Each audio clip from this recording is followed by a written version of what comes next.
Well, it is that time again, everybody. Hope you are doing well. My name is Bird Dog John, and I am back in action. In those scenarios, it's good to neuralize the cameras. You guys know that best. Very straightforward. Plug it in, go to the web UI, link the source, walk away. You know, like super simple. I keep looking over at the chat, and I keep seeing you are full of it. Tasty, spicy meat snacks. Covered in flavor. I mean, you can't go wrong. So what's going on? We've got a handful of folks here in the chat, and I really appreciate that. What's up, mate? Hey, Warren, how are you? Appreciate it. Hey, Robbie, how's it going, man? You're just talking about you. What's going on, Tom? Ahoy. How is it going? What's going on, Go Web? Good to see you again. Thanks for hanging out with us again today. Appreciate that. Feel like I'm in this video more than anyone but John. It's true, NetApp. You are, I'm going to cut this up and put this in the next intro. Here we go! What's going on, everybody? I am indeed Bird Dog John. Welcome back to the show. And like a good streamer, you got to double check. You got to make sure, make sure that things sound all right. So, hey-oh. So audio sounds good. And we made some audio adjustments last week. And so thanks to none other than Angus and friends. We were able to make some adjustments last week and increase the quality of the audio without totally just peaking like crazy. And so, although now that I think about it, I need to double check on my machine that's running NDI webcam, and just to make sure that the audio is cranked. So it's all good. Oh, and speaking of which, Angus, good morning. How are you? I had to go with a different background today, everybody. So usually it's green, but it was really rough to say. It was really rough on the, whatever you call this, sage green, drab green. I don't know. But I got a new shirt, and then I sat down and was like, oh, wait a minute. This green on green thing is not going to work. So what's going on, Facebook user? Good day. Let's find out who we have over on Facebook this morning. It's Brent. What's going on? Hopefully you're doing well. Thanks for checking in. Sounds a tad bassy too. Okay, so I've made no changes to this setup since you saw me last.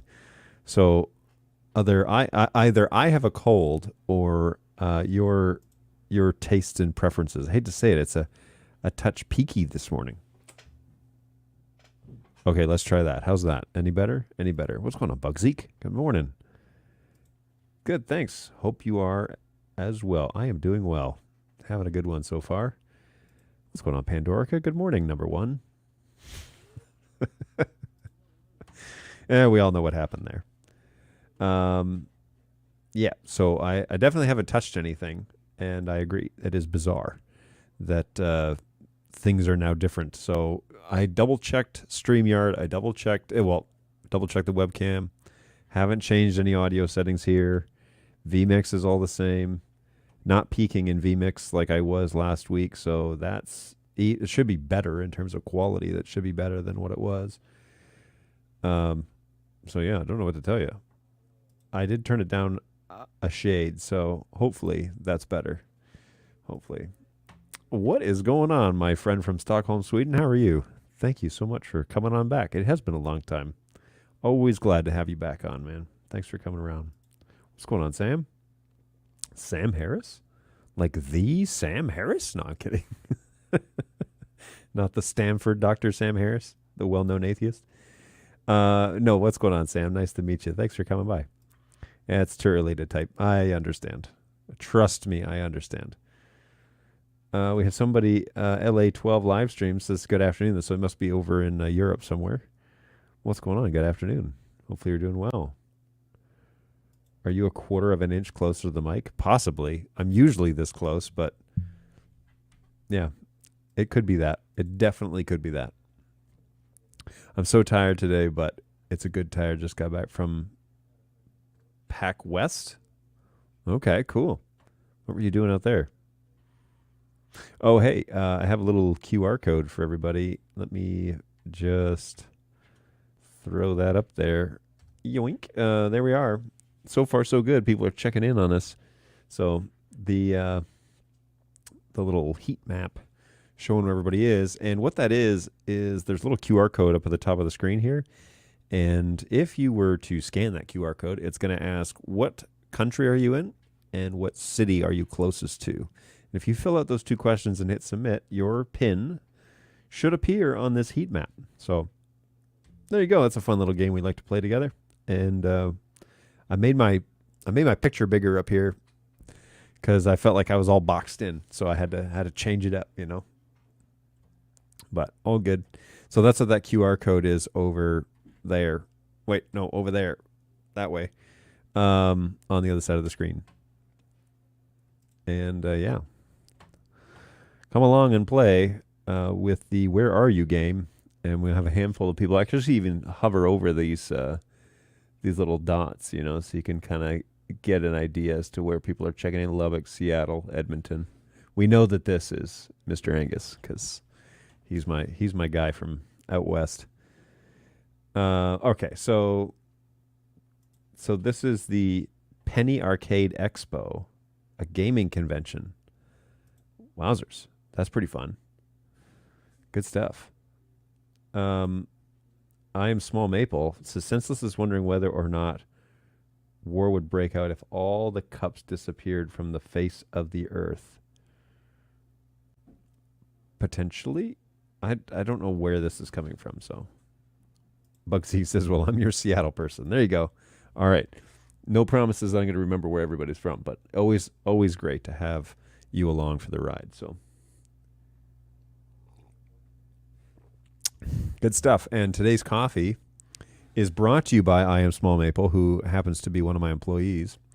And she brewed some coffee this morning, and it's quite good. It's quite strong.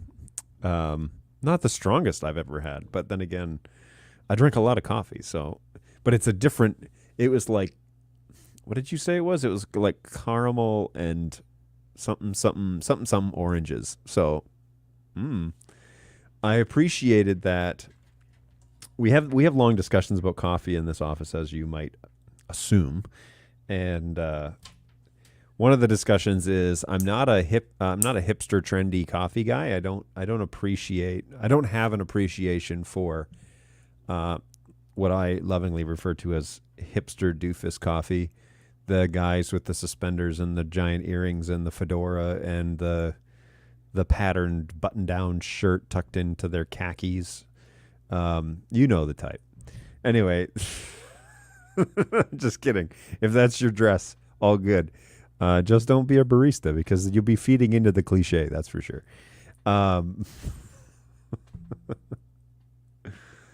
Yeah, so I'm not a huge fan of that, the hipster coffee look, like the whole trend that's out there, where everything's got to be an art form. Just pour me a cup of coffee, for crying out loud. So we've had this discussion multiple times in the office, multiple times. I mean, easily more than once. And so today the attempt was to purchase coffee from this, I don't know, grower. And that doesn't sound right. That makes it sound like it's drugs. And technically it is. But anyways, from this grower, that distributor. Yeah, that doesn't sound better either. This really sounds like it's some sort of drug deal. Someone who sells coffee and roaster. There we go. I was going to say grocer, but yeah, roaster is the, I guess, correct term. So, all right. So this was purchased, and I guess the deciding factor was it can't have too many like dried herbs and spices in it, because the last time we had coffee, it showed up and had like, I don't know, like rose hips and snake oil and stuff like that. It was weird. So just got to do something a little more, down to earth. So I appreciate the honey, caramel, and orange flavoring, and it is the least hipster, I guess, that they had, or maybe one of the least. So there you go. I'm not a hipster, but they sure make good coffee. You're not a hipster? You don't say. Greetings. What's going on, Gadgets? How are you? Thanks for coming back. Coffee plantation. Distributor, roaster, barista. Wait, are we selling drugs? So the thing about it is, isn't caffeine just legal? Isn't that the thing? Like, I consume a lot of caffeine, most days, mostly in the form of coffee. Easily a pot of coffee a day. So it's how I function. It's how I'm sitting upright. I'll be honest. So coffee is full of caffeine, and caffeine is legal. So there you go. We don't talk about it, but we probably shouldn't be filling our bodies with as much caffeine as I do. But there you go. Greetings from India. What's going on, Go Web? How are you? I believe in the intro video you wrote Namaste from India. So is that proper? Happy to meet you on your terms, man. I try to avoid third wave style coffees. They tend to be very acidic with fruity tastes. I much prefer lower tasting notes. Wow. Those are some words right there. That's what that is. They advertise the coffee as the least hipster option. So I knew I had to get it for John. Usually, coffee is characterized by caffeine content or type of roast. This was characterized by level of hipster. Are all their coffees on like a hipster rating where it's like least to worst or whatever? There it is. What's going on, Go Web? Welcome. Nice to have you back. Caffeine helps. I definitely feel like today is a drink more coffee day. I don't think that there's ever a day I have not said that phrase. So there you go. And remember, folks, today's show not brought to you by Ember Mugs. Keep your coffee hot and your creamer curdled. I like my coffee to taste like coffee. Fair enough. We have what I consider decent coffee in the office, and there are various types. And I have other types at home that are like I brew this on a fancy day, feeling fancy. Need to have a fancy coffee. Not hipster though. When we went to Alaska in 2019, we bought a bag of coffee from Juneau, and then when we went back last July, a year ago July, we went and bought another one. So we've been drinking through that. The tough thing is that you can order it online, but it's from Alaska, so it's going to be like $25 a bag, which is okay. Some people won't mind paying that price, but I can buy a lot of coffee for $25. I feel like my father when I say that, because my dad had this thing about how much money he spends on ice cream, maximizing maximizing the amount of ice cream he got by how much he spent. So the quality of ice cream was never really the question. It was more about the quantity of ice cream. So if you go to a Baskin Robbins and you spend $5, you're going to get half a cup of ice cream. And he would look at me and say, could buy a lot of ice cream for $5. And he was thinking like bucket o ice cream, right? Like massive party size pail of ice cream. It's not even a bucket at that point. It's a pail of ice cream. That's so big. So anyway, same. I can buy mass quantities of coffee, not highest grade coffee, but I am a Canadian, so I drink Tim Hortons fairly religiously, and I don't touch Dunkin' because I'm not a huge fan of that. But Dunkin's iced coffee is okay. But I don't care for their hot coffee. But some people would just say, it's one or the other. But I drink a lot of Tim Hortons, and I buy that in bulk. And so there you go. I also found out that Sam's Club carries Tim Hortons coffee in bulk, and that's pretty cool. So if I ever get in a pinch, can run over to Auburn Hills, which is just north. Well, technically this is Auburn Hills, but there is a Sam's Club, if you're familiar with the lower Michigan area over by Great Lakes Crossing. And there is a Sam's Club over there that you can bulk up on your coffee. There you go. All the stuff you needed to know. I think that they call it the flannel and skinny jeans scale. Yeah, that sounds about right. The flannel. I should start wearing flannels. There you go. And depending on the season, I might also be wearing skinny jeans just because, Christmas, I eat a lot of food. So I got the phone call I didn't want. While I was at PAX, the Bird Dog Minis are back at it again, blinking and different frame rates on my projectors. Interesting. That is a phone call no one wants. How did you fix it before again? Remind me.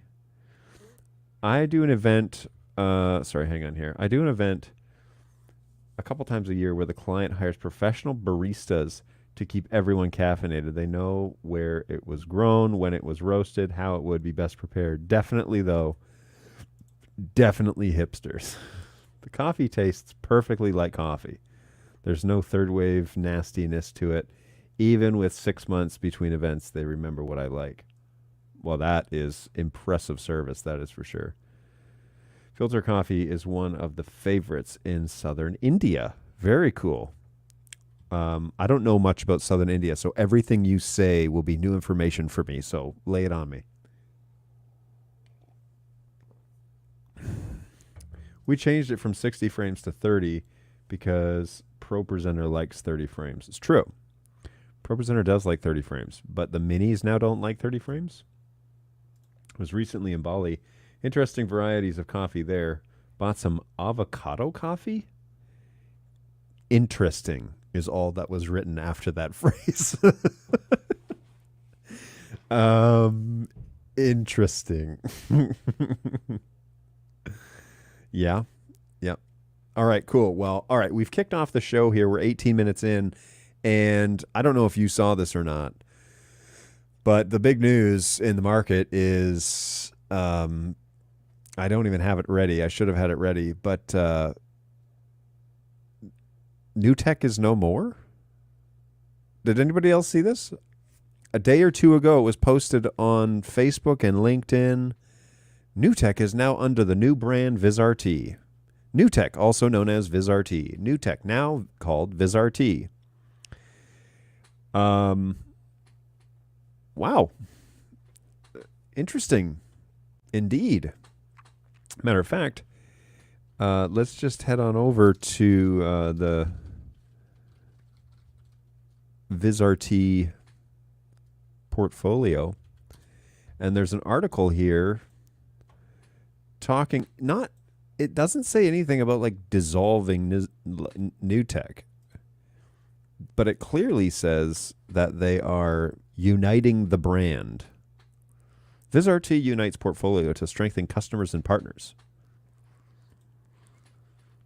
Right here. Oh, whoops, sorry. So, in a volatile, changing market, VizRT unites with New Tech to bring additional offerings in a single product portfolio to customers, partners, and end users. VizRT, September 4th. VizRT, the leader in real-time graphics and live productions, announces today a move that forms the most comprehensive blah, blah, blah, blah, blah. Since the acquisition of New Tech in 2019, the organizations have focused on their respective broadcast markets, largely operating separately under the umbrella of a VizRT group. But the markets of broadcast and Pro AV are converging, and the needs of customers and end users are changing. Now, I'm not going to comment because I don't know anything about other companies, okay? I'd be interested, though, to hear maybe what your take is on this. As a result of the last few years of investment and to continue to deliver innovative and user-centric software solutions to meet, these are long sentences, to meet the evolving needs of its customers and end users, VizRT and New Tech are joining forces to become VizRT. Now, as I recall, before VizRT bought New Tech in 2019, they were also called VizRT, right? And then when they bought New Tech, they became VizRT Group. The VizRT Group, meaning more than one company under the same umbrella. But this is an interesting move. Announced earlier this year, NDI will remain a standalone brand, but supported by VizRT as key partners. VizRT Group will now operate under the VizRT name. VizRT is still owned privately by Nordic Capital, and its board and leadership team remain unchanged. So there's no changes in the leadership on the VizRT side. That's what that says. NDI is its own still its own brand. So just the NewTek brand? So does that mean TriCaster will be VizRT TriCasters? Maybe? Is it already done here? Let's see. Visuals, sports, infrastructure. Nope. Where's TriCaster listed on the Viz website? It's not. Doesn't mean anything. That doesn't mean anything. It might just mean the website's not updated. That happens all the time. All the time. Okay. If we click on the NDI name, does it take me to the NDI website? About NDI. So NDI.tv. So remember, NewTek and NDI were their own entities. And then NewTek and NDI, no. NewTek and NDI, originally, if I recall correctly, NewTek was its own company, led by Dr. Cross and a few other people. And they had NDI as kind of their core protocol. Then NDI and NewTek split. And then VizRT purchased that company group. And now NewTek is no more. They are becoming VizRT. And NDI is still its own standalone company, I guess. That's what it says. It says that. So we can probably believe that. But interesting development. Yeah, NewTek is a very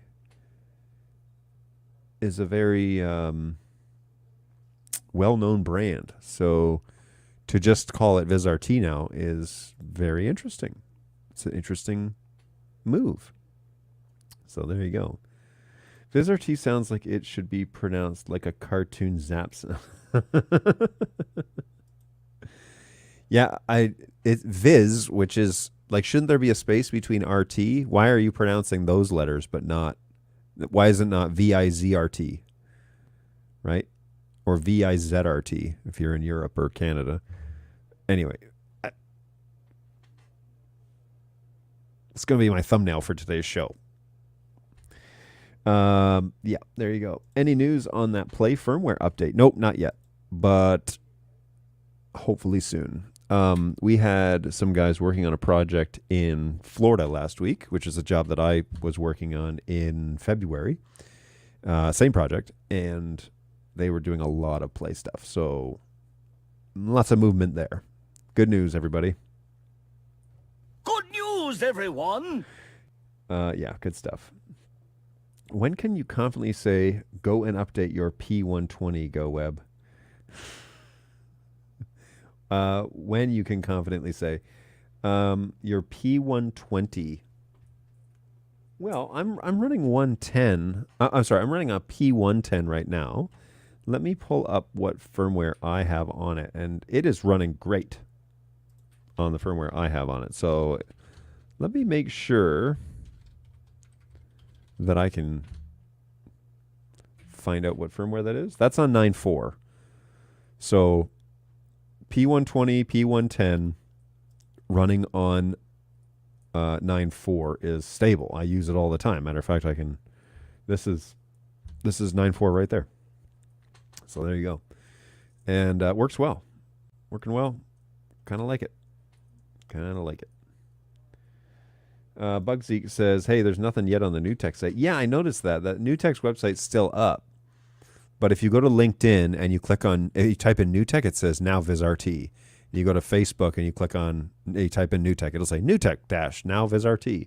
So they're clearly doing a transition over to the new company name. But it hasn't hit the NewTek website yet. And there's no, I don't know what they're going to do about the branding of the TriCaster stuff, because that's all obviously set to run through NewTek's branding. So I guess it'll have VizRT's logo on it now, for all I can tell. But that's all good. Michael Graves, hey, what's going on? And MTash, good morning from LA. What's going on from LA? If you guys can see the screen up here. Matter of fact, I can throw that up there for you. Boop. There you go. I had to change the background. I got a nice blue background because I'm wearing a green, like an olive green shirt, and I got this new this weekend and wanted to wear it. So change it up for the show. I was like, I got to change the color because the green back there and the green on this were messing with my eyes. So yeah, I had to definitely change it up. That's for sure. Okay, we got somebody here posted. Let me just scan this real quick. Okay, so John, hey everybody, Facebook user says this past 27th of July, a very special day as we installed the devices that would end our use of HDMI input sources and would finally complete the transition to a full NDI facility. We now have 15 NDI video converters from BirdDog in constant operation in 3 studios. These coexist with dozens of diverse NDI capable systems and devices connected together with M4250 switches from Netgear. The journey with NDI started on August 1st, 2020, just a few days to the 3-year anniversary is probably what that says. Let me jump over to Facebook and see.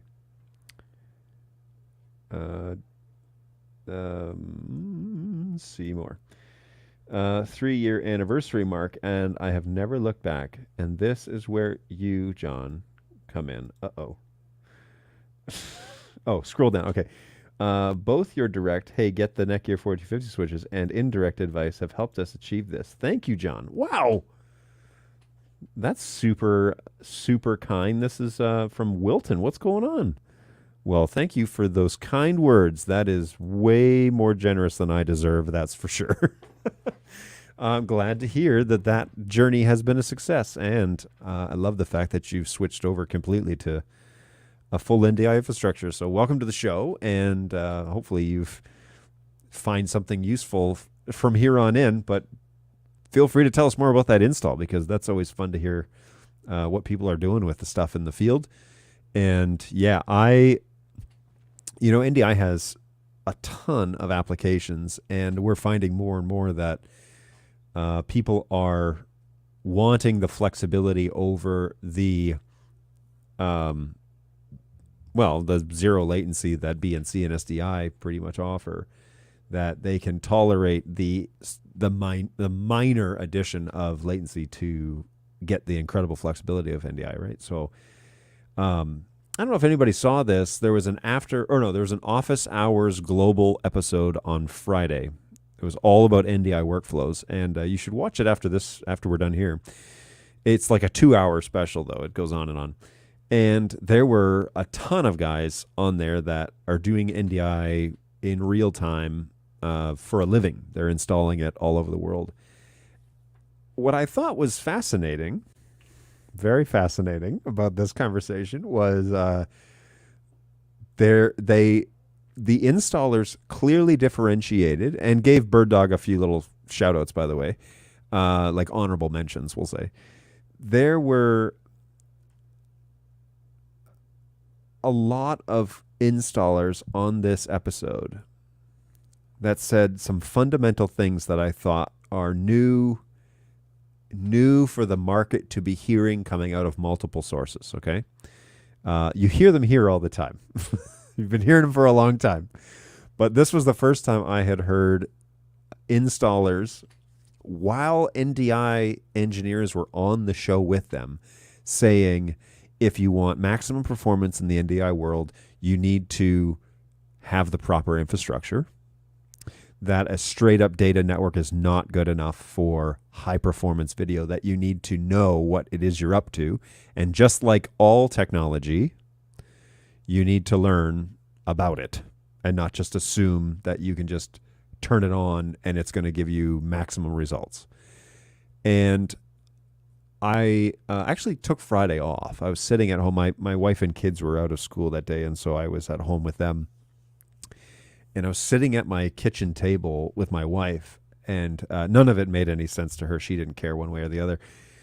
But I kept saying to her, this is such a big deal that there are dominant names in the market that are saying things like infrastructure matters, the 4250 is the way to go today, and if you want maximum performance and you understand what it is that's actually happening at a network level, NDI is far superior than other styles of installations that are available. And I was just freaking out. Like, I just thought this was such a cool conversation that people are watching and listening to and asking questions about. And then at the end of they do like an hour long, like intensive. At the end of all of that, they did some QA stuff, and they were like, we've got so many questions, there's no way we're going to be able to finish this. And so they just had to like stop the show. They were like, we'll do this again sometime. Now, the one regret was there was no bird dog representation. I would have loved to have somebody from the company be on the show to talk about the nuts and bolts of NDI and how it works. But there's probably reasons why. We won't speculate. But a lot of the things that we have been saying on this show for 5 years were being said on that show, which has a bigger audience than this one does. And I was so thrilled. So very excited to see that conversation happening. It was really cool. So, oh, there you go. Michael, did you catch the office workflows? Yeah, it was pretty good. Except that, expect them to cover NDI more in the coming months. Here's the thing is, they brought up NDI like 6 months ago when I started watching it. I actually sent them in some NDI questions, and one of them, the main guy, he was like, well, I don't know. He mumbles too, right? So he's like, well, I don't know. I don't know about NDI because I'm not using it. I just BNC, and I just, latency matters to me, so I can't do NDI. And it was just like, that was it. That was the end of the question. And I was like, oh, bummer. Like, there's an opportunity there because NDI is quite a workflow. Well, now there's like a whole show about it. And he, again, admittedly didn't have a ton to say because that's not his world, but there were 14 other panelists that did. It was so cool. So yes, I did catch that kind of halfway through, and then I watched it, and my only regret was that there was nobody from Bird Dog on there to kind of chime in, because we do full NDI, that's for sure. Good stuff. Oh, is my mouse dying? 1 second. Come on.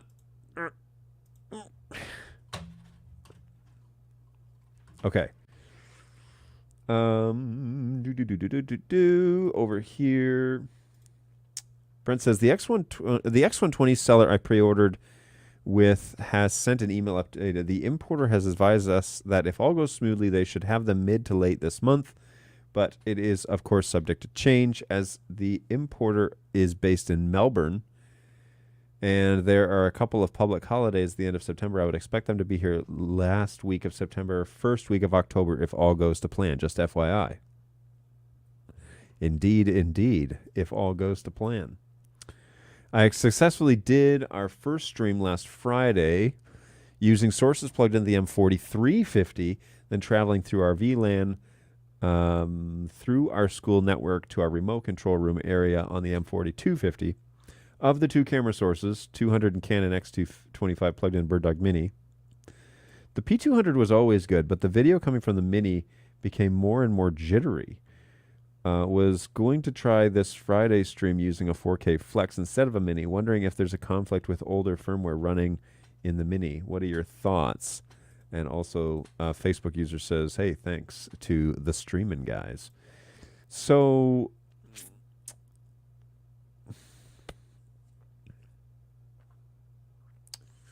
you're on your own production VLAN directly connected from 43 to 42?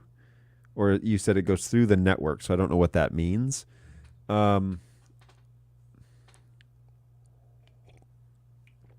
See, the thing with the claim, and I don't know, I can't back this up, but the claim with NDI 5 is that it's supposed to be backwards compatible. Now, Mini and Studio haven't had an update in almost 2 years. And so there's something to be said there. It would be great to try the Flex and see if you get better results. But I don't know for sure. I don't know why it would cause jitter. I guess the test, if you could, would be to have a computer on the other side and watch the Mini and see if it's the source that's causing jitter or if it's the actual transport, right? Because if you're only looking at the source on the other end, then who knows where it's happening. But if you're looking at it on both sides, then you might be able to see, oh, we're losing frames as it's coming across the wire all the way to the 4250. So, I can only offer troubleshooting steps at this point. I can't offer you definitive. It could be that, I mean, it hasn't had an update in a long time, but are you running the NDI 5 profile on the 4350s? That's my other question, I guess. To be fair, there were no manufacturers represented. I take that to be on purpose. Yeah, fair enough. And I appreciated that the show was not a sales pitch. I mean, it kind of spun that way a little bit at times. I didn't know who some of the guys were, but I've always said I make a terrible sales guy because I'm more interested in how it's actually done than I am about like impressing people with bells and whistles. I want to show how cool it is, and I want to show it actually being done, which is what we're doing here today, by the way. We're running everything NDI. There's no hardline BNC, SDI, none of that. It's all coming through vMix, and then vMix over to StreamYard, and then NDI is being converted in another machine and sent up to StreamYard via USB-C. So so that's not true. UVC and UAC. So there you go. This is a full NDI show. Even the theme music that I run is also being streamed over NDI. So everything. I don't think I have a single thing that's not locally in vMix or brought in via, is that right? Other than this microphone. I guess this microphone is a USB input. It goes into a U4, a UMC 404 HD, which I've talked about lots on this show. But this is, the EV-RE20 broadcast mic. Goes into a preamp, basically, and then the preamp outputs it to USB, and then USB into the machine. But the music is NDI, and I could bring this into Dante. I could bring this into Dante and then Dante bridge it and convert it over to NDI and then bring it into the show. But yeah, that sounds like a disaster. That's for sure. All right. I think at the more modest levels of production, SDI has spoiled people because for the most part, it will just work without really having to really learn the hows and whys of everything. Moving over to NDI, where you have to actually consider your system design, even at the lower levels, has really forced people to learn more about the insides of things. That's fair. And I guess I think that's a pretty just justification of how NDI works. I cannot tell you how many people we get that love to tell us how long they've been in the industry and how I can't teach them anything new and how NDI is doing it wrong because you're requiring yada, yada, yada. It's like, no, dude, like it's technology. It's a new technology. It's a new way of thinking. It's a new way of achieving goals. And if you can get it to NDI, you have a bajillion more opportunities than you do if it's just straight up BNC. I'm working with some churches that are SDI only, and it's consistent, but it's restrictive. That's for sure. It's there. You're limited in what you can do. I really feel that way. So, I for one welcome our new cloud-based VizRT TriCaster overlords. I didn't say that. I said, I don't know what this means other than it looks like new tech is being absorbed into VizRT, and now VizRT is now not a parent company, it is the company. NDI is still owned by VizRT, but new tech is no more. That's what it looks like. The blue and black branding is gone.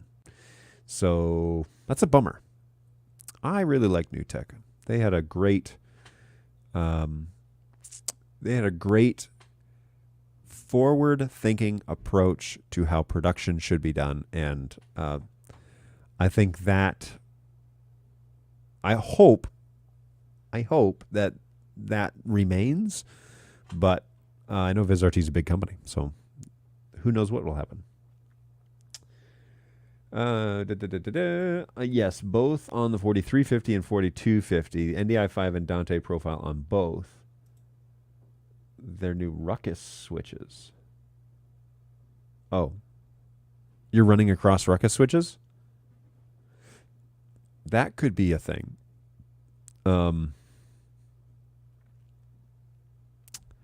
Yeah, Ruckus. Is QoS off on the Ruckus? That could be a thing. Or could you prioritize? Does it go into a... Like, is the VLAN trunked? Are you going through the Ruckus switches on a trunk? Because then it shouldn't hinder anything, in theory. But if you could trunk them, and just pass all VLAN data, then that's probably the least amount of, in a trunk, it just passes the data. It doesn't do anything in terms of filtering it or doing any QoS or anything like that. But it shouldn't. I mean, you can make it, but why do that? So you're connected to the school's network with your own on either end. What switches are in between? Ruckus switches are in between. And then Michael has to say, death to static IP addressing. So did you hear that on the show? Because I heard that on the show, basically. The integrators that were on there, that really I think he's super tall, but he's bald and he's a real big guy. And he was just like 4250. He's like, these little switches, this is the way to do it. And he held one up and he had it all labeled and everything.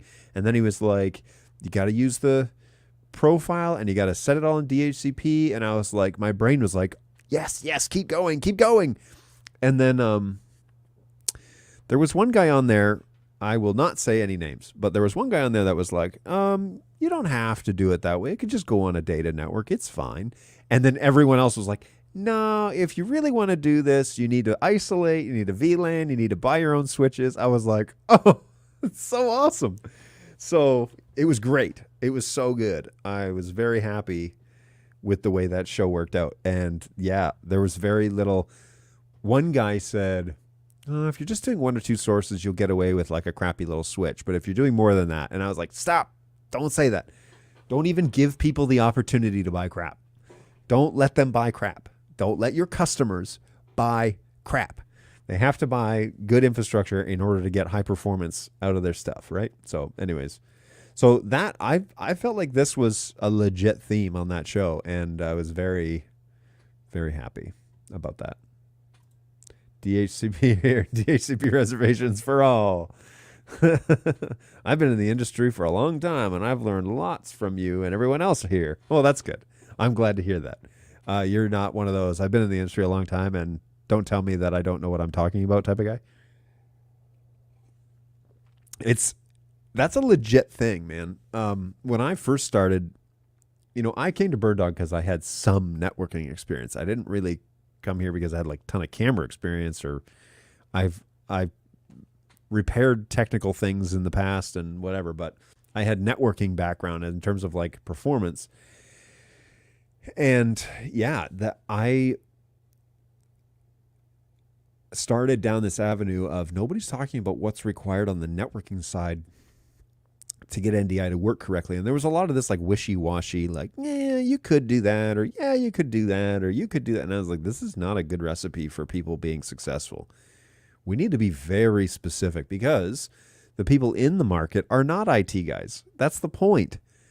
And the more and more I talk to integrators, the more I found out that people don't care what the solution is. They just want to know what the solution is, right? I say that in the help desk all the time. Look, I don't care what the answer is.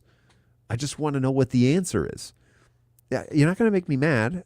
Is there an answer? Because if there isn't an answer to this fundamental problem, that's a huge issue. But if there's an answer and you're just uncomfortable telling me, don't worry about that. Let me worry about wordsmithing the news. But what is the answer? Tell me what you have found out. If you don't know what the answer is, okay, let's figure that out. Let's find out what the answer is. But don't hesitate to tell me the answer because you don't think it's something I want to hear. Tell me the answer. We'll figure it out. So when I talk to integrators, these guys, they're in the business of making money. And so they don't really care about what the answer is. They just want to know, is there an answer? They don't want to hear, yeah, it should work. Yeah, that should work. Yeah, that in theory, that should work. That they don't want to hear that. They want to hear, tell me what buttons to click so this thing works. That's what they want to know. And, I don't blame them because that's kind of how I feel. I just want to know. Just tell me what do I need to buy to make this thing work, right? How, tell me the configuration. So we went down this road as to let's figure out how our products optimally work. And you're going to get people who, scream and yell because their $10,000 worth of equipment requires a halfway decent networking switch. But it's kind of like what Angus said. It's like, well, there's maybe the SDI BNC world has spoiled people to, you just twist it on, and it works. Whereas NDI, you're actually dealing with data packets and computers and, actual data flow. So anyway, it's very interesting to watch kind of things unfold over time, especially if you can get your head out of the weeds and see the forest through the trees and, actually see it coming together. This new tech development is very interesting to me, but that's a new thing that I'll need to think about for a little while before I can clearly see the forest. But anyway, if someone else's network is sitting in between your two networks, then who knows what settings they have that could be messing around with with the timing of your NDI packets. Expect synergies to be found. That is staffing cuts. Yeah. Expect people to be doing multiple things for the same price. Sounds like film camera buffs versus digital camera adopters. I feel for the people who invested in the 1 hour development machines. One for the oldies. There you go. It does sound like the film camera versus digital camera conversation. It's all traversing over a school network, and they've been happily working with it. That's all been happily working with NDI. One of the people I learned a lot from over 20 years from now was a perfect example of how not to behave. He would take no advice from anyone. See, I don't know how you survive that way. Like, seriously, how do you... Like, the best part about this community is being able to learn from each other. Like, I can make a bunch of mistakes and you can make a bunch of mistakes. We could talk about them and then we don't have to repeat those mistakes. Like, isn't that puts you so much further down the road? But if you can't take advice, or you can't be a part of a growing conversation about, hey, let's do this better or do this differently, or let's talk about this problem that we're all experiencing, well, then that's kind of weird. He would yell at me for using DV AVI files on a video toaster running on Windows NT. Oh my goodness. 13.5 gigs per hour was great. Kept the files in their original format and avoided multiple conversions. But no, it wasn't what he knew. So I was wrong. Man, I don't understand how that works, Yeah, I don't know how that works, but hey, I want to send some photos of our facility. We'll try via Messenger here on Facebook. You can add photo. Oh, can you not add photos to the comments? I thought you could add photos to the comment section here. I should be able to get those. So yeah, shoot those over. I have access to the Bird Dog Facebook site, so I could probably see them. So up to MTash's conversation about school networks. Yeah, and if it's just the mini, then it's going to max out at 1080, right? So it can't be that complicated. But I would try the Flex and see if you get different results. If you don't, then let me know. Well, let me know either way, because I feel like yeah, the mini shouldn't be dropping like that.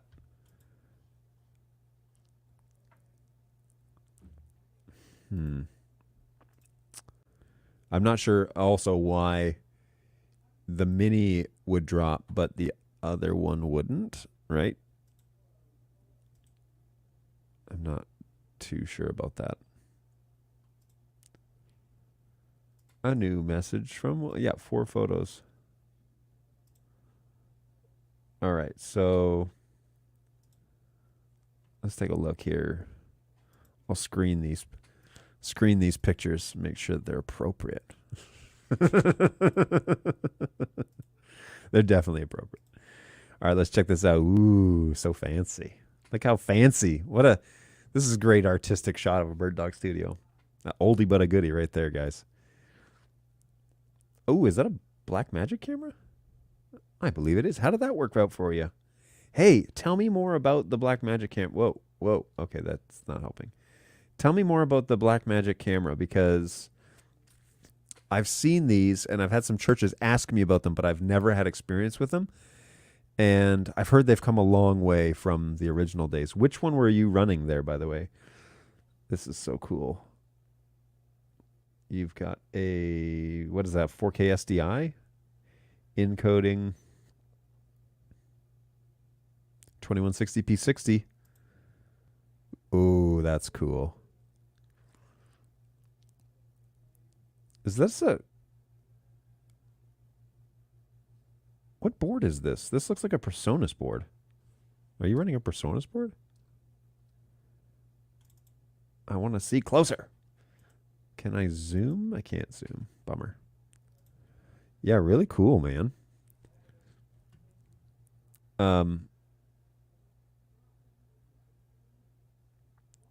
Yeah, is that's got to be a... Let me see if I can see a... Definitely looks like a Presonus board. A lot of TVs in this room, by the way. So there are 4 pictures. Really cool. Love it. What Blackmagic camera is this? I definitely want to know, because I've always been curious to know how they perform. People really seem to like them. So there you go. Hey, thanks for the thought. Yeah, my pleasure. Definitely try the Flex, because I don't see any reason why the Mini would drop but the P200 wouldn't. So it's probably not a networking problem. Although obviously the Mini is running really old firmware, so you know, there you go. That's a good looking space. I agree. Yeah, it's a Presonus Studio Live 32 SC. Yeah, I have the pleasure of using a Presonus Studio Live 32. It's the big one. Dang it. Why can't I remember? Presonus Studio Live 32. 32X? Is that it? Let's see. Yeah, the 32X. SX. SX. 32SX. Pretty good. Not my favorite board. I'm actually slowly... Well, anyways, we can go around it. But anyways, yeah, I have the pleasure of using a 32SX, and it's quite nice. You have the compact version. I have the extra large version, basically. But it's do live sound with that 3 times a month. And the other weekend, I do live sound on a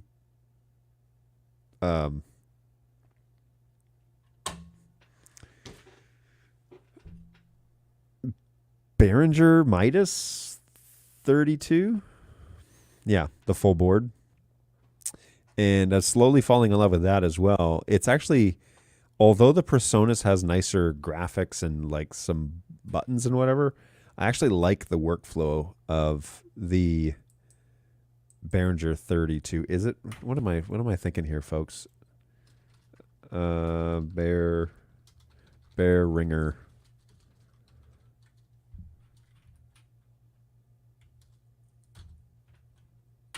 Come on. Okay. The X32, is that it? That's it, right? Yeah, X32. The X32, and yeah, wow, how did I blank on that? And I'm enjoying that too. It's a nice board. So we're getting along just fine.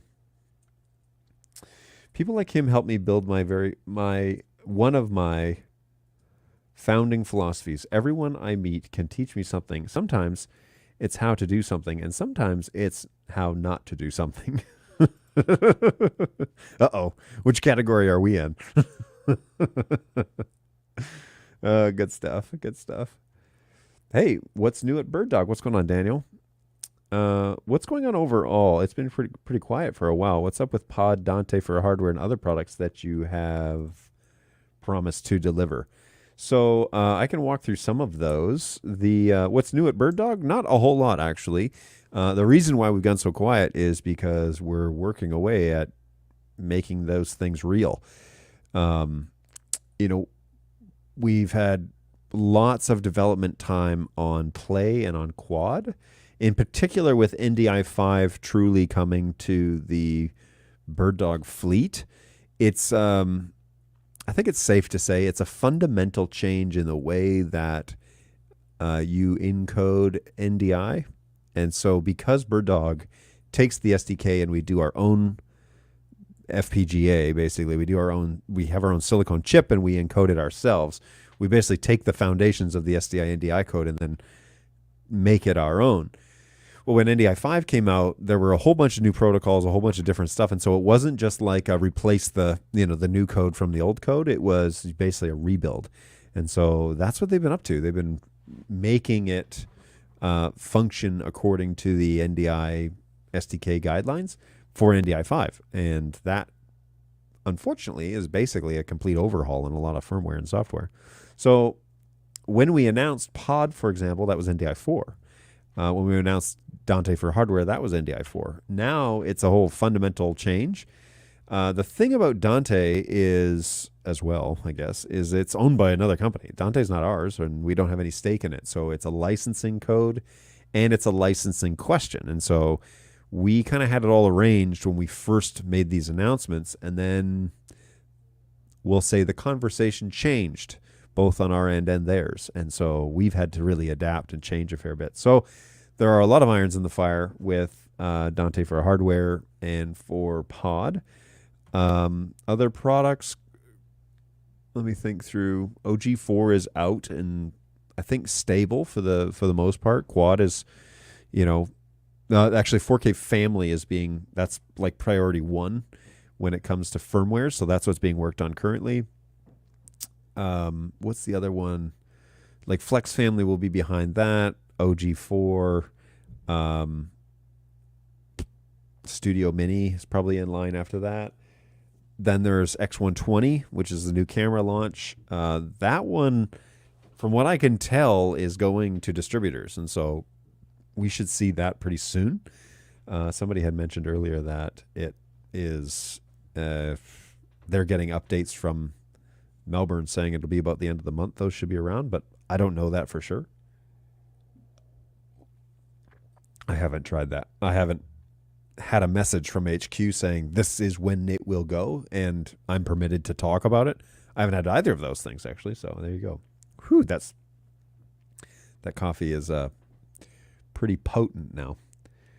Hey, that Blackmagic, it's the studio camera 4K, but we'll soon be abandoning the Blackmagic Orbit and moving all over to the Sony Alpha. Okay. Why? Why are you abandoning the Blackmagic group? Have you seen the new Allen and Heath CQ18T? It looks like a nice little conference mixer. Might be a bit crowded for mixing a band, though. And then suddenly Dante AV popped up and new cross-licensing requires around. Yes.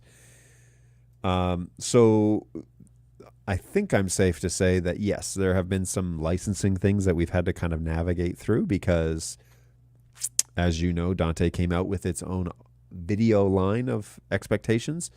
So remember back in March or February, I predicted that NDI would be announcing some stronger audio options.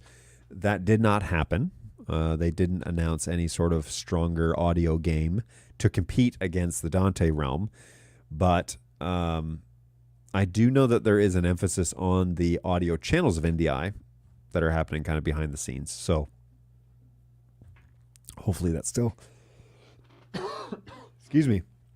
Hopefully that still happens. Oh, man. That was the wrong tube, that's for sure. All right. Sorry about that. So, yeah, I don't know. I'm not... I don't have any news in regards to that. Like, we haven't had any movement on that from a support stance where we're testing anything or whatever.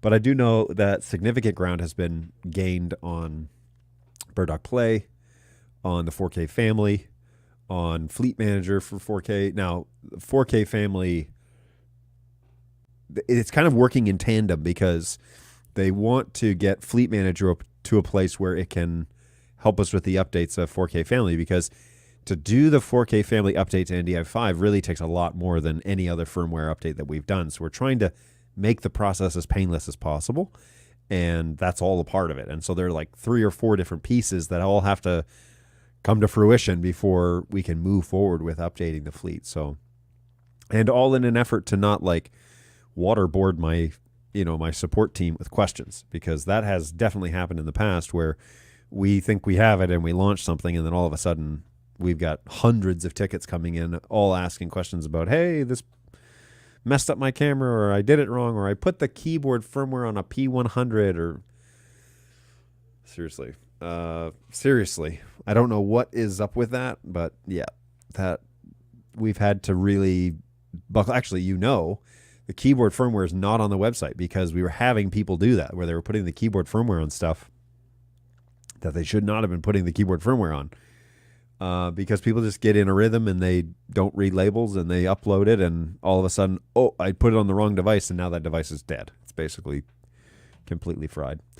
So yeah, that's been a bit of a challenge to get this all moving in the right direction. And in order to do that, we have legitimately had to put the kibosh on launching a bunch of stuff, because that was, we want to launch it correctly. We definitely want, when something goes live, we definitely want our stamp of approval. So there you go. Hello from Argentina. What's going on? How are you, Lewis? Good to see you. Following Senseless's recommendation, downgrading the 200 firmware from 9.9 to 9.4, we've had no vMix crashes at the church in Maine this Sunday. Excellent. Yes, 9.4 should stop the vMix crashes. That's for sure. So 9.4 is good, and I'm using it on a P110, which is this camera right here. That's P110 running on 9.4. I could also jump over, I guess, and find out what the 200's running, because I think the 200 is maybe also on that. So the 200 is the camera that's in the Telscript teleprompter. It is also running 9.4. And just for fun, we'll open up the P4K, which is the other camera in the studio, and it is running an internal beta. So yeah, there you go. This camera. It's running an internal beta. So good times. All right, let's take a look at our little heat map here while we're at it. And whoops-a-daisy, sorry. Let's take a look at that heat map. And looking good, everybody. We've had a handful of people respond, so that's always fun. Always fun to play along. If you're new to the show and you don't know what it is that I'm talking about, this QR code that's over there is a 2-question survey. It says, what country are you in and what's the closest city? If you fill out those 2 questions and hit submit, you'll put a pin on my heat map, and we'll get to see where you are. So that's always fun. Got a couple people watching in Australia, and good morning to you over there, or good night, whichever it is. Let's see. Melbourne is 2 a.m., which means that in Perth it's, 11? Is that what I'm hearing? Or is that what I'm remembering correctly? Anyways, it's a late night for those in Australia, and I'm flattered that you're spending any amount of time with us, because good on you for joining us. Somebody from Argentina, which is cool. Not on the map yet, but that's all good. Always a pleasure to have you on the show. Lots of folks here in the U.S. and Canada, North America, and then one lonely watcher over in the U.K. in Ulverston. So there you go. Thanks for playing along, everybody. It's super fun. And the survey updates pretty fast. So if you fill it out and hit submit, I think it takes like 10 seconds or something like that from you hitting submit to you seeing it live, which is pretty fast. So love it. Yeah. Play along, everybody. It's good times. I do find that vMix is very slow to recognize NDI sources on startup. 5 to 10 minutes. Listing the cams in Access Manager did help. Whoa. That's really slow. It does not take my vMix that long to find sources on my network, so something's up there. Because with Blackmagic, for it to work properly, You have to be all in, switchers and all. You can't even do a proper white balance or color match without an ATEM switch. And as you know, they have decided to go all in to 2110 instead of NDI. And that, for me, was it. Ah, I see. Yes, they are all in on 2110, which seems like an odd choice, right? Is that just me? Am I crazy? If you had a choice between 2110 and NDI, and your market was Blackmagic, who would you pick? What protocol would you pick? Why would you pick the uber expensive one? I don't understand what the deal is. Now, what I do appreciate, all right, I'm not poo-pooing Blackmagic here. What I do appreciate is that Blackmagic has a system where you can plug in Ethernet to the camera and then into a device on the other side, and then that device gives you direct control in your ATEM. That's cool. But yeah, if you could go NDI, that would be really useful. So fair enough. I would still be interested in seeing the quality of a Blackmagic camera, like these 4K, 6K cameras that they're coming out with, just to see. That'd be good. Oh, we got some more people checking in on the heat map. Good times, everybody. That seems odd. I've never seen vMix take that long to recognize NDI sources. Yeah, me neither. Even when I had a really slow machine, they would still come in quickly. So something's up there where if vMix is very slow to recognize NDI sources, there may be something else happening there. Because your computer should not take, like if you open Studio Monitor, are all of your NDI sources there right away when you first start up? If they're not, then there's something internally on that computer or network-wise that's a problem. That's a problem. Well, very cool, guys. Thank you so much for playing along here. We got a couple more little dots. Auburn, New Hampshire, and Bridgeton, Maine. Of course, Windsor, Ontario. Who's in Windsor? Which one of you is in Windsor? They are immediately present in Studio Monitor. Yeah, something's up then, because if they're available in Studio Monitor, they should be available in vMix immediately. So something is up for sure. Hey, if you're in Windsor, let me know. That's pretty cool. That's pretty neat. How neat is that? Lubbock, Texas. I know who that is. That's Pandorica. Los Angeles, Seattle, and Edmonton, of course. And somebody in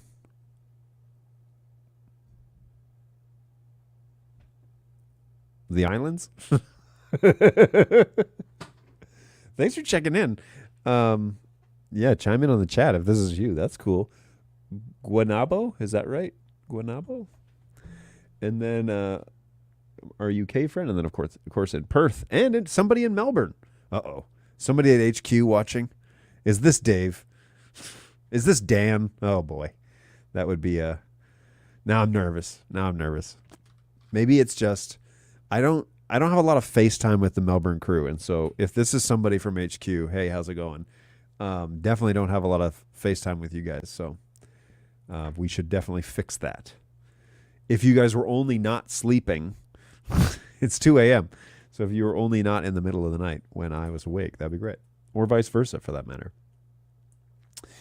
Yeah, it is a little strange that Blackmagic has decided to go 2110, because I think the Blackmagic market would be more receptive to the budgeting restraints of the budgeting accommodations of an NDI network over a 2110. 2110 is just very taxing on the network infrastructure and requires some high-performance gear to really get it to go correctly.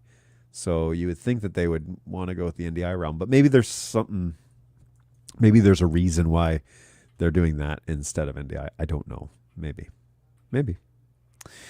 Well, folks, it is 12:10, and it has been a blast to be with you, but I've been out of the office for 4 days, and there's definitely some stuff we got to get after here. So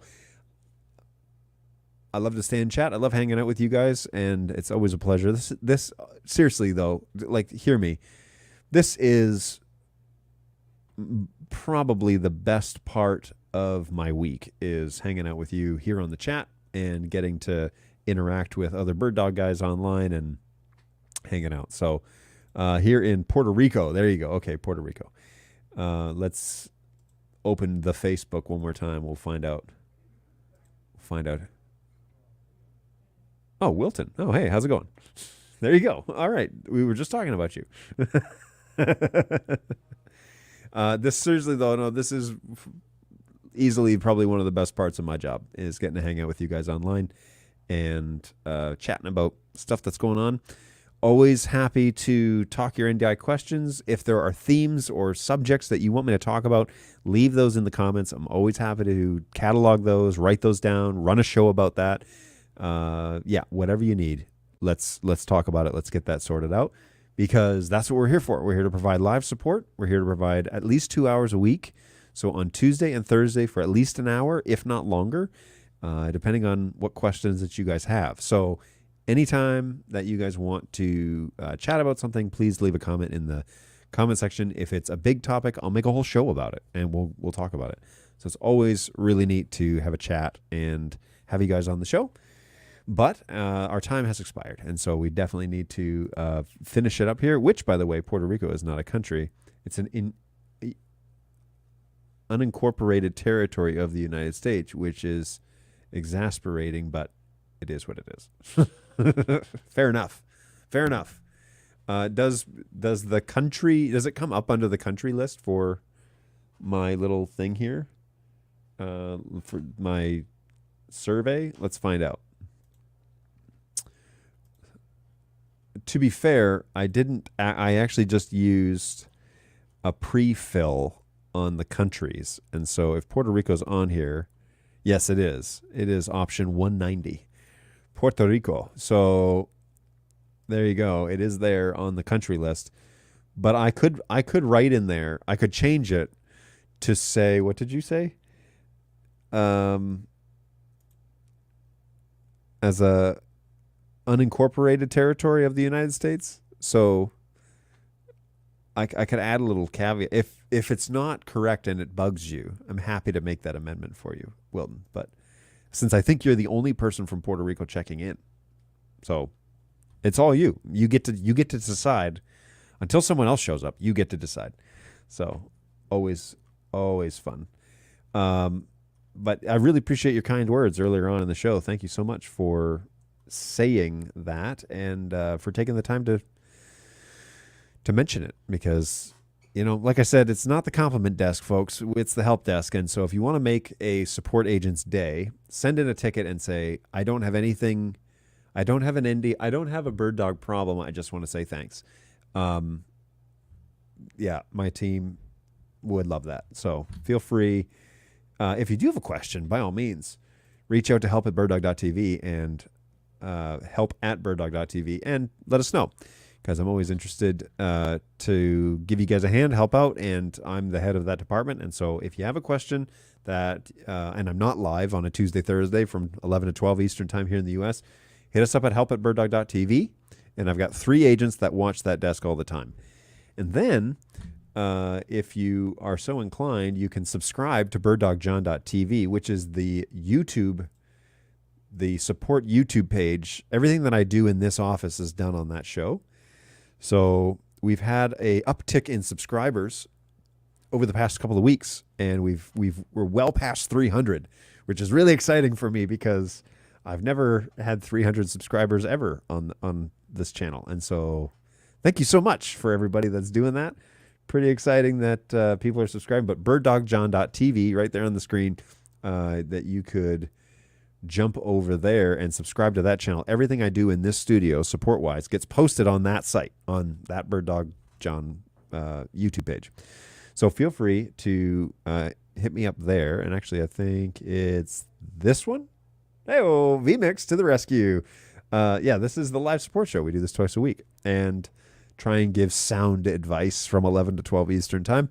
Of course, if you miss it, feel free to watch it after the fact, but it's way more fun if you join us live. So, and you get to participate in fun things like the heat map, which is what this is. And here's the final look, folks. So all good. Thank you so much for playing along today. And we will definitely do this again next time because it's super fun. And next time I won't wear an olive green shirt to clash with the green background that I normally have. So today's background is blue, and it's always fun. So Feel free to join us over at on the YouTube site. That's the regular show. That's where we're hosted. We're also on Twitch. We're also on Twitter. We're also on LinkedIn. And we're also on the Facebook Bird Dog page and the YouTube Bird Dog page. So, wherever you fancy. Wherever you fancy. There it is. Yes, it does appear as a country. Leave it as it is. Okay, will do. Like I said, you get final say because I think you're the only one checking in from Puerto Rico. So there you go.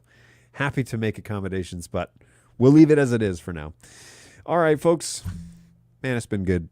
Good to hang out with you guys, have a little chat. Always a pleasure to have you on. Please synchronize your watches for 11 to 12 Eastern time on Tuesday, Thursdays. That's when we like to hang out, or subscribe and you can hit the bell, I guess. Does the bell do anything for people? I get a notification on my phone, but when I'm at work, my phone goes into do not disturb mode. So I get a notification, but I don't. Anyways, whatever. I don't know. So feel free to, set a reminder somehow that we do go live. I try to go live twice a week, and there's rare exceptions when I don't. So sometimes we're off on a holiday, or sometimes I'm off on a holiday. But other than that, I'm usually online, and we try and provide some live support. So if you have questions and you really hate submitting tickets, and I understand there are people out there that do, okay, here's an alternative. Come to the show. You get 2 hours a week where you just throw your question out there and you pick my brain. And if I don't do a good enough job answering your question, say, hey, not good enough. Can you try again? And I won't be offended, because sometimes I don't do well enough and I need to dig a little bit deeper, and we can toss it out to the community and see what they think. So always good. Yeah. Same bird time, same dog channel. BirdDogJohn.tv. Come hang out with us every Tuesday, Thursday from 11 to 12. All right, folks. I really appreciate you. Thank you so much for hanging out with us. We will catch you on the flippity flip, whenever that is, next time. Which will be Thursday at 11 o'clock, as long as all goes according to plan. And we'll see you then. Take care of yourselves, and we'll talk to you in a couple days. Bye, guys.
That's a problem for future Homer. Man, I don't envy that guy.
Everything's coming up Millhouse.